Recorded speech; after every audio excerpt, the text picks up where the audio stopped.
Assalamualaikum warahmatullahi wabarakatuh. Apa kabar anak-anakku pada pagi hari ini? Alhamdulillah luar biasa, tambah semangat, Allahu Akbar. Hari ini kita bertemu lagi di pelajaran PAI, Pendidikan Agama Islam. Nah, hari ini kita akan menyimak atau menyaksikan video. Ustazah akan kasih video tentang materi hari ini, yaitu kisah keteladanan Nabi Saleh alaihissalam dan Nabi Lut alaihissalam. Disimak dan diperhatikan baik-baik ya.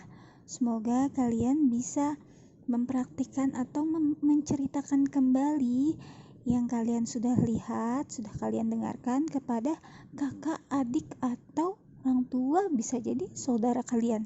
Amin. Perhatikan, simak, dan dengarkan baik-baik. Kisah teladan Nabi Saleh alaihissalam. Kisah Nabi Soleh alaihi salam. Nabi Soleh berasal dari keluarga terpandang di kalangan kaum Tsamud. Kecerdasannya menonjol, baik hati dan ramah, pandai bergaul, serta sabar dan disukai oleh kaumnya. Nabi Soleh adalah seorang yang berani. Bakat kepemimpinannya sudah tampak sejak muda. Beliau berani memimpin dan menyelesaikan masalah umatnya dengan baik. Beliau menyelesaikan masalah umat dengan bermusyawarah. Nabi Soleh alaihissalam diutus kepada kaum Tsamud.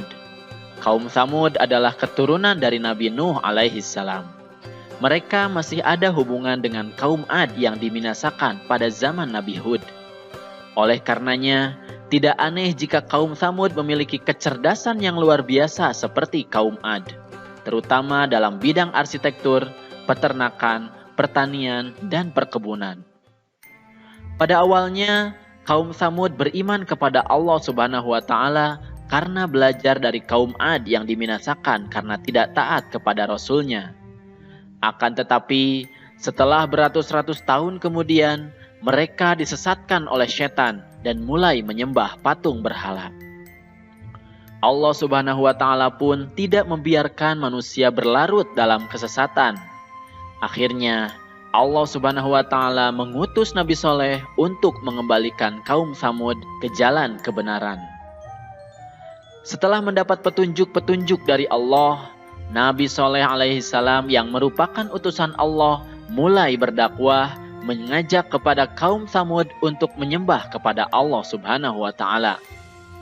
Akan tetapi, sebagian besar kaum Tsamud menolak ajakan Nabi Soleh untuk kembali ke jalan Allah dengan alasan bahwa sesembahan mereka adalah sesembahan nenek moyangnya.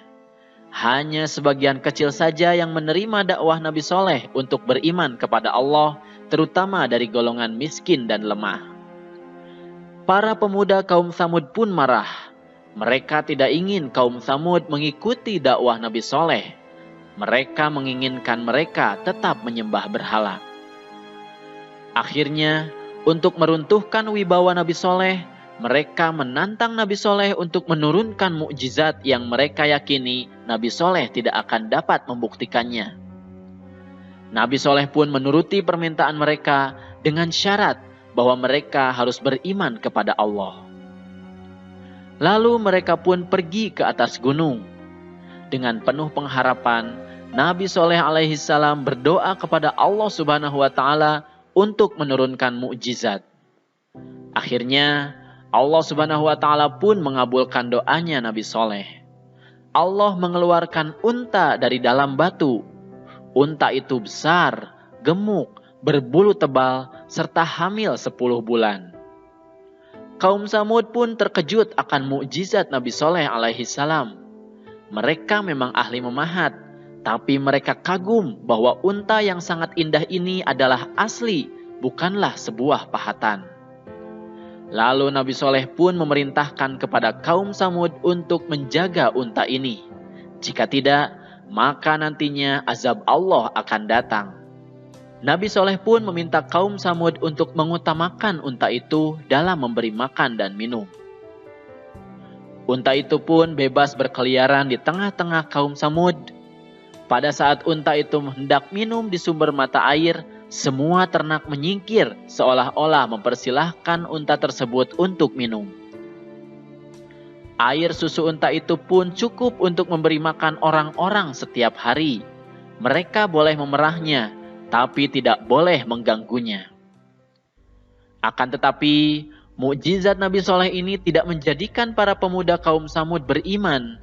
Meskipun hal tersebut membuat Nabi Soleh semakin disegani dan semakin bertambah orang yang beriman, mereka tetap berpegang pada sesembahan nenek moyangnya. Akhirnya, para pemuda pun mengadakan pertemuan untuk menghentikan dakwah Nabi Soleh alaihi salam, dan mereka pun sepakat untuk membunuh unta tersebut. Lalu mereka mengutus para penjahat yang kejam untuk membunuh unta tersebut. Setelah itu, mereka mengumumkan bahwa unta Nabi Soleh telah mati, berharap kaum Samud yang telah beriman kembali ke agama nenek moyangnya. Akan tetapi, kaum Samud justru bersedih karena tidak bisa meminum susu unta tersebut dan takut azab Allah akan datang. Para pemuda pun datang kepada Nabi Soleh dengan angkuhnya. Mereka menantang Nabi Soleh untuk mendatangkan azab yang dijanjikan. Akan tetapi, Nabi Soleh memberinya waktu selama 3 hari untuk bersenang-senang, menikmati hidup, karena setelah itu azab Allah pasti akan datang. Nabi Soleh memberi waktu 3 hari agar memberi kesempatan supaya mereka menyesali perbuatannya.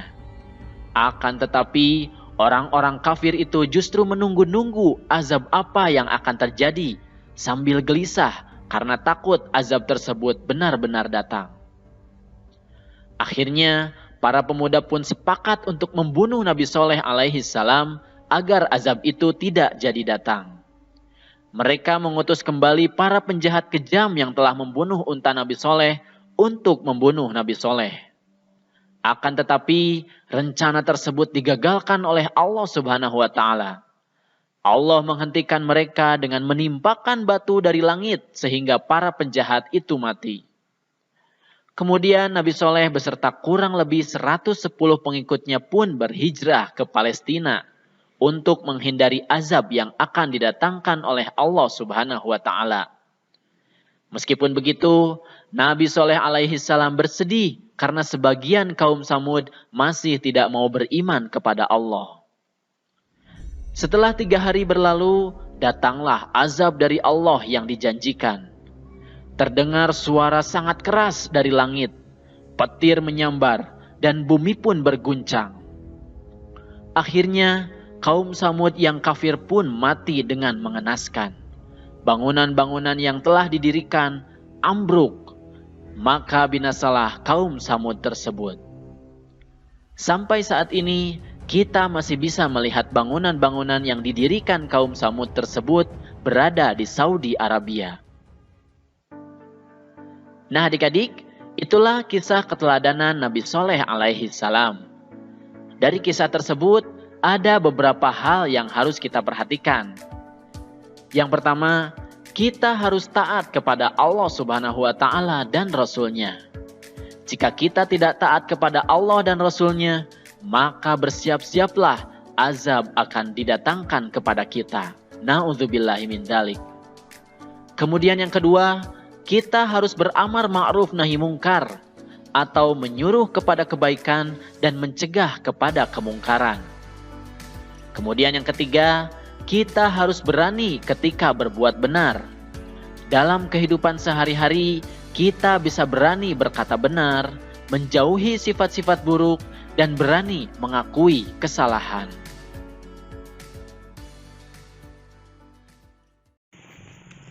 Kisah teladan Nabi Lut alaihi salam. Kisah keteladanan Nabi Lut alaihi salam.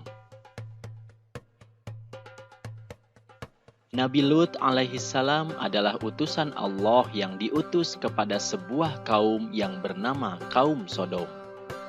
Kaum Sodom terletak di negeri Al-Gaur dekat dengan bukit Baitul Maqdis. Kaum Nabi Lut alaihi salam ini punya kebiasaan jelek atau berbuat maksiat. Mereka sering melakukan kejahatan, merampok, membunuh, dan menganiaya. Maksiat lainnya yang mereka lakukan adalah para lelakinya tidak mau menikah dengan wanita, tetapi justru mereka menyukai sesama lelaki. Tentu saja, kebiasaan ini dikritik Nabi Lut alaihi salam karena dilarang oleh Allah Subhanahu wa Ta'ala. Inilah tugas Nabi Lut alaihi salam, yaitu membimbing umatnya ke jalan yang benar dan mengajak umatnya untuk meninggalkan perbuatan maksiat. Beliau sangat disiplin menggunakan waktunya. Waktu Nabi Lut alaihi salam digunakan hanya untuk beribadah kepada Allah dan berdakwah kepada kaumnya agar kembali ke jalan yang benar. Nabi Lut alaihi salam pun berdakwah dengan santun, tapi sebaliknya, kaum Nabi Lut alaihi salam justru tidak suka mendengar dakwah dan nasihat-nasihatnya. Ketika Nabi Lut alaihi salam berdakwah kepada mereka, mereka selalu mengacuhkan dan tidak menghiraukannya. Bahkan mereka juga menentang apa yang didakwahkan oleh Nabi Lut alaihi salam. Kesedihan Nabi Lut alaihi salam semakin bertambah ketika mengetahui bahwa istrinya telah melupakan Allah Subhanahu wa Ta'ala. Hanya sedikit kaum Nabi Lut yang mau mengikuti ajarannya.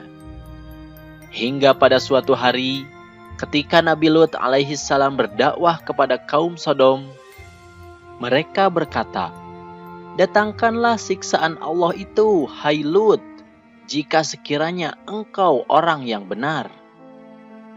Karena kaumnya semakin memusuhi Nabi Lut alaihi salam, akhirnya Nabi Lut alaihi salam pun menyerahkan kepada Allah yang Maha Kuasa. Beliau pun berdoa, "Ya Tuhanku, tolonglah aku dengan menimpakan azab atas kaum yang berbuat kerusakan itu." Quran Surat Al-Ankabut ayat 30. Permohonan Nabi Lut alaihi salam pun dikabulkan oleh Allah Subhanahu wa Ta'ala. Allah mengutus 3 malaikat datang kepada Nabi Lut alaihi salam dan mengabarkan bahwa kaum Sodom akan ditimpa azab. Bismillahirrahmanirrahim. Para utusan atau malaikat berkata, "Hai Lut, sesungguhnya kami adalah utusan-utusan Tuhanmu. Sekali-kali mereka tidak akan dapat mengganggu kamu. Sebab itu, pergilah dengan membawa keluarga dan pengikut-pengikut kamu di akhir malam, dan janganlah ada seorang pun di antara kamu yang tertinggal, kecuali istrimu. Sesungguhnya dia akan ditimpa azab yang menimpa mereka, karena sesungguhnya saat jatuhnya azab kepada mereka ialah waktu subuh. Bukankah subuh itu sudah dekat?" Quran Surat Hud ayat 81. Akhirnya, pada akhir tengah malam, Nabi Lut alaihi salam beserta 2 orang putrinya dan umat yang taat berjalan cepat keluar kota. Kemudian, ketika fajar menyingsing, bergetarlah dengan dahsyat bumi dan seisinya.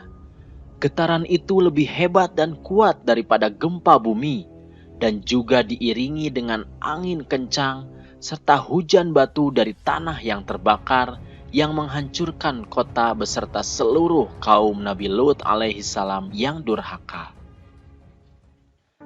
Demikianlah adik-adik kisah Nabi Lut alaihi salam dan kaum Sodom. Kisah ini dapat dilihat pada Quran Surat Hud ayat 77 sampai 83. Beberapa hikmah dan keteladanan yang dapat kita ambil adalah kita harus disiplin dalam menggunakan waktu kita. Kita harus gunakan waktu dengan sebaik-baiknya untuk belajar dan beribadah. Kita juga tidak boleh pantang menyerah, seperti Nabi Lut alaihi salam yang selalu berdakwah kepada kaumnya tanpa kenal lelah sampai Allah memberikan petunjuk. Kemudian, kita juga harus selalu menjalankan perintah Allah dan meninggalkan larangannya. Jangan seperti kaum Sodom yang tidak mau mengikuti perintah Allah. Akibatnya, Allah pun memberikan azab kepada mereka. Na'udzubillahi min dzalik. Alhamdulillah kita sudah menyaksikan kisah teladan Nabi Saleh alaihissalam dan Nabi Lut alaihissalam. Nah, hari ini tugasnya adalah latihan soal halaman 99 dan 100. Selamat mengerjakan. Wassalamualaikum warahmatullahi wabarakatuh.